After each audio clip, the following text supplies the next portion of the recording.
Hello there everyone and welcome, it is Niran here and today it is time for yet another episode of our FIFA 17 career mode with Hull City. Today we've got another 3 games, obviously I'm sure you guys have guessed that by now. Recently have been finding things a little bit too easy, I do believe, in terms of results, and I'll have a video coming up that sort of talks about that pretty soon. We have got some difficult games today in comparison. We've got Newcastle in the EPL, a very tricky and very vital game against Roma in the Champions League, and then Chelsea to round off the episode just a few days later in the Premier League. The player of last episode was Sardar Azmoun, as you guys voted it. I was quite surprised that it was such a big margin as well. He won with 71% of the votes, but there were some real standout performers last episode. Just going to take you then through a squad report very quickly, because obviously we're now into a new month last episode and a few things have changed in terms of the goalkeeper and the defence. I don't think there's been any growth this month, although obviously there has been growth across the whole season. Robertson, Keane, Valkvist and Cardinal all going up by 1.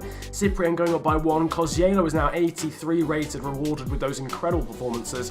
And Tet went up from an 82 to an 83 this month, so he's looking pretty good. Dave Fraser has already gone up as well to a 63. Got Josh Timon there. Leon Bailey's now 80 rated, gone up by 2. Son Just up by 2 this season already. Onyeka Ndidi and Shea Adams up by 1. Overall, there's been quite a lot of growth for all of our young players, as you would expect. All starting to grow very quickly and very well already. King and Mitchell went up in training. Oscar Lee's gone up on his own. Ewan McKinley, our resident 5-star skill fullback, has done all right as well. They've got Van Drongelen there, Afori and Azmoun, as well as Rusnak, all of which came in the summer. Harry Maguire hasn't played too many games, but he has still gone up. Olubarjo as well, 74 rated, still the same, but I haven't seen as much of him this season, obviously, than we did last year, because Valkvist's just been so good. Valkvist has been absolutely ridiculous. In terms of declines, the only players really are Snodgrass in terms of a few attributes, which is quite a shame really, and also Curtis Davies, who's gone down by an overall. Just wanted to quickly have a look at one of the objectives here. I mean, the other ones are looking, are pretty self-explanatory, whatever, but this brand exposure one has been puzzling me since we got it at the start of the series. Within 3 seasons, increase season ticket holders with at least 10% of the stadium's capacity. Well, how have we not even got anywhere near doing this? How does winning the league not increase the amount of season ticket holders we sell, all the season tickets that we sell? I feel like there's some sort of flaw within this objective in that there's actually no, I don't know how you do it, I've got no idea. So if someone could let me know in the comments section how I actually attained this objective, well, this is going to be a wonderful kit clash, isn't it? Right then, it's time to get into the first game of today's episode, away from home at St James's Park against Newcastle United. A slightly rotated squad because we have got that incredibly important Champions League game coming up, but still some proper first team players here, the likes of Keane, Valkvist, Cardinal, and of course Vincent Kozielo, and the man who was player of the episode last time being Sardar Azmoun. Lovely to return them back to St James's Park. Newcastle of course in the Championship at the moment, but it's great that they've been promoted in this save so that we can actually play at this glorious stadium once in a while. Well, it's not exactly a glorious day, it's chucking it down here in Newcastle. You can see the amount of goals we've been scoring recently sees us miles on top in terms of top scoring teams, almost double the amount of goals of Manchester City in 5th, mainly down to the man there on the left, Sardar Azmoun, who scored a ridiculous amount of goals in a pretty short space of time so far this season. I've just realised, I hate to bring it to people's attention because it's all people are going to notice now, but every time I'm through on goal in live comms, I seem to say, can he score or can he do something, and then I answer my own question. It seems to happen so many times. I'm going to try and curb it because it's like, I just say it far too often. I need to be more original. Back to Afori again, Kozielo making his typical run, finding Stefaniak through there. Stefaniak goes for the first time shot. Bit of a wild effort in the end from Marvellous Marvin. He puts the ball over the top. That was basically the first chance that we've had. Yedlin is well out of position here, and even his pace won't get him back. Here's Marvin Stefaniak now. He's cut past his man. He lifts it over the defender beautifully. It was Chancellor Mbemba, the Congolese centre-back, going in. The move is broken down again. Kozielo, though, has won the ball back in a really dangerous position. Goes for the shot and it's deflected onto the post. Stefaniak, for some reason, doesn't keep it in, despite me literally pressing first-time cross. Newcastle here trying to go for a counter-attack, but some good covering play by Michael Keane. Find me a better defender in the league so far this season than Michael Keane in this save. Great ball forward from Afori towards Azmoun, who's then brought down in the area clumsily, but it is a penalty here on the hour mark. It's Kieran Clark who's brought him down. Looked as if he dealt with it, and then that's such a clumsy challenge to say the ball was there to be won. We'll just sort out his run-up, but Robert Snodgrass here, the tension is building. He has the opportunity here to give us the lead in this game. Interesting run-up from Snodgrass, but he does find the back of the net. The Scotsman gives us the lead on the hour mark. Very, very interesting run-up, actually, all over the place. And potentially confused Tim Krul, who ended up staying still. And it's Robert Snodgrass who's got his first goal of the Premier League this season. I think this might actually be his first goal of the season generally. Still Shelby, probably should have got rid of the ball, but he's still on it. Gouffran trying to find someone there. Valkvist has lost the ball, and that is so lucky, so lucky for Newcastle. They have got the goal. Oh, the amount of bouncers in there was tragic, to be quite honest with you. Alexander Mitrovic, though, has got the goal. Rafa Benitez apparently just isn't on the game, so he celebrates with a generic manager, but Newcastle get the equaliser. I can't say we massively deserve to win this game, to be quite honest with you. I think a draw is a fair result, but I'm so gutted in the way that this has happened. About 4 opportunities to get the ball away.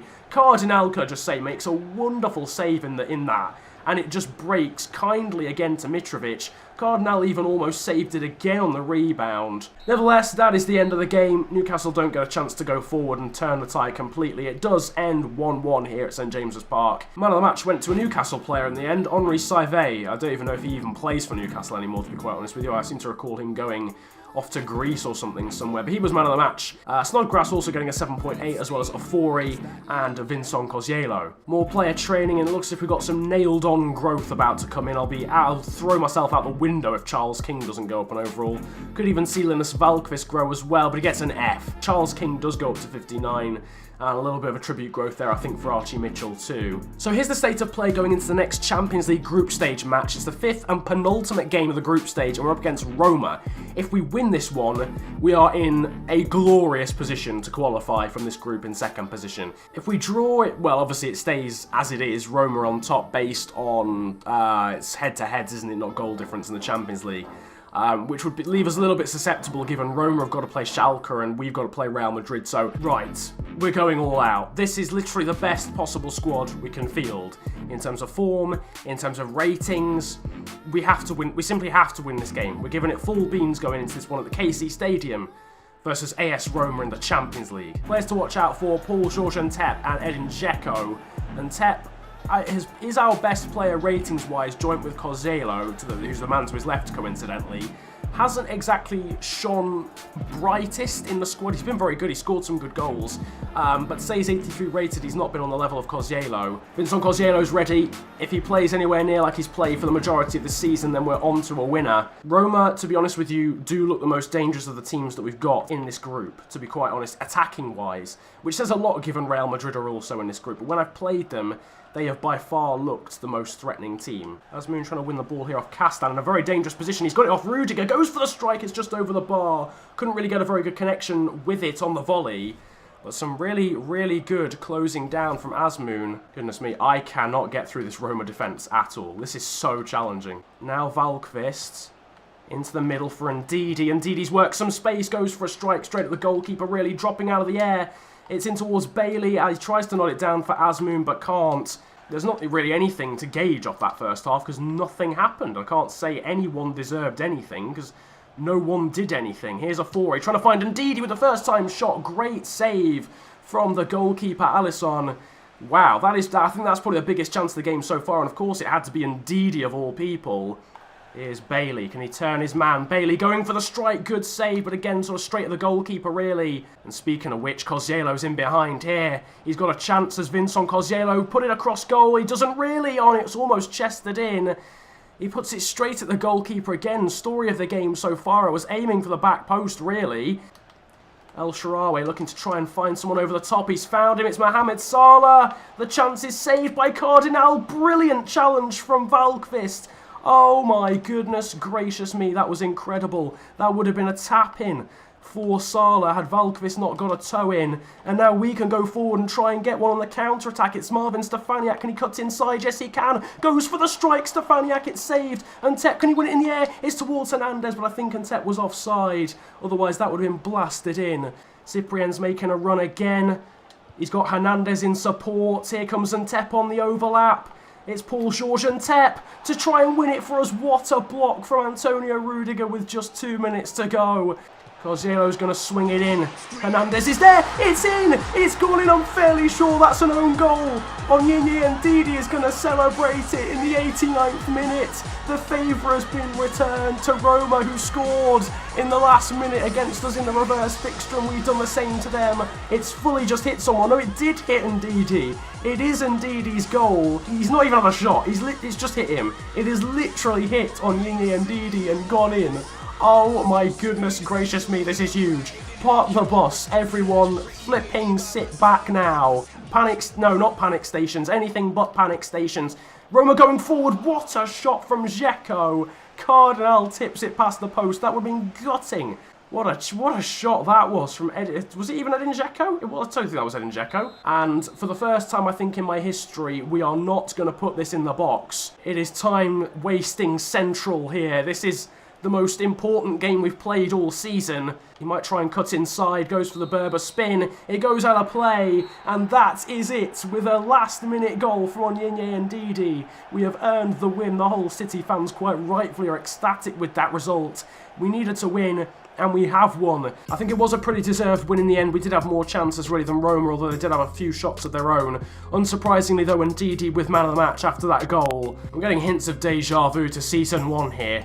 We've got two teams in the top 2 that really shouldn't be there. Hull in first, Middlesbrough in second. Final game of the episode here then, and on paper it's the most difficult. We're playing Chelsea in this one, but let's not forget we actually smacked them 4-1 in season number 1 in this exact fixture. You can see the squad in the background. There are a few changes. No Cosiello for this one due to fatigue problems. Yeah, and well, it's definitely been harder today. We've been finding games a lot harder today in terms of breaking teams down, which is nice and promising, because last episode we certainly weren't having those problems, hence our plus 17 goal difference in the league so far. Here is the Chelsea side, and once again they haven't really learnt their lesson. It's a very weak one.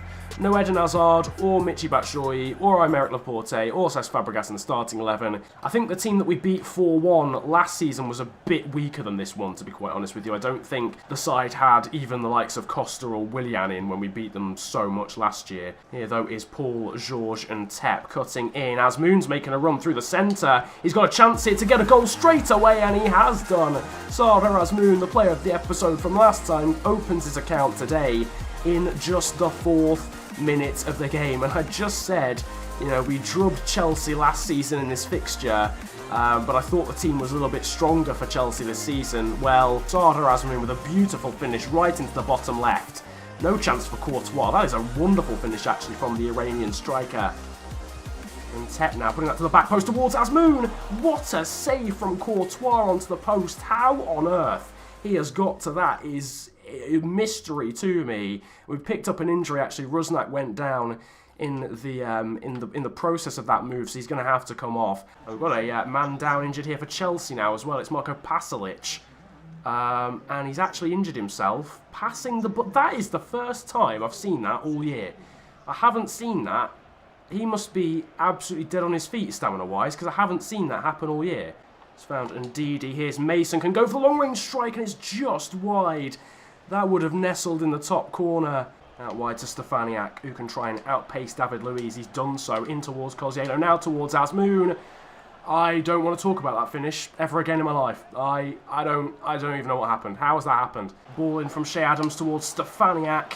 It's headed clear. Actually, would have rather that gone to Hernandez. Shea Adams has done well there to win that in the air. Back to Shea Adams again. Decent strike, but straight into the grateful arms of Courtois. Valkvist there trying to deal with Hazard. Oh, Cardinal having to head that one. Not very conventional at all, but Ndidi gets it away there to Mason.